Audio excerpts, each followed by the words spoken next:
In example 5, we have some thinking questions. Using the information in the diagrams, we want to ask ourselves, is the following shape a parallelogram? Explain and be specific.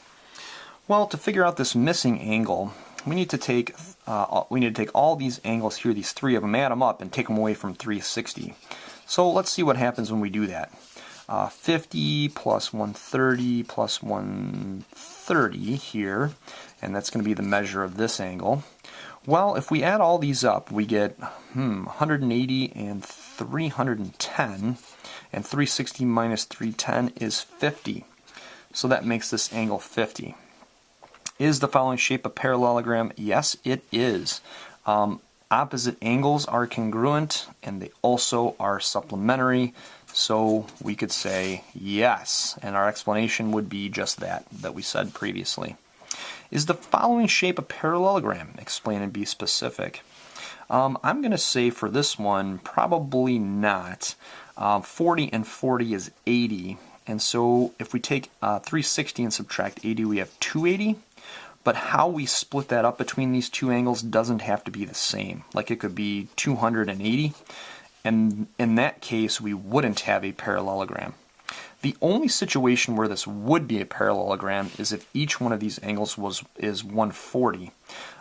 So we could say no, first of all, but it could be if these two angles, if we knew what those were and those were both 140. But we really can't make any conclusions right now about that. So C, is the following shape a parallelogram? Explain and be specific. Here we're told that these two are parallel here, but we're not told anything about these other sides or about the lengths of each one of these at all. And so we would have to say no. It's possible that it is, but we would really need to know some more information for us to make that conclusion. So we need to know that these sides are congruent, and then that would be okay. Or if we knew that these sides were parallel, then that's the case. You know, if this one was just a little bit off here, you know, if it wasn't like this, then this wouldn't be parallel to that side and the whole thing would be messed up. So that's kind of the thinking there. We've got D and E here to work on, so pardon me while I reset our video screen. D, is the following shape a parallelogram? Let's see. Well, we have this side congruent to this side, and this side congruent to that side. Therefore, the distance between these two is going to be exactly the same, so they must be parallel. And the distance between these two is exactly the same, so they must be parallel. So the answer to this one is going to be yes. In part E, we're asked, is the following shape a parallelogram? Explain and be specific.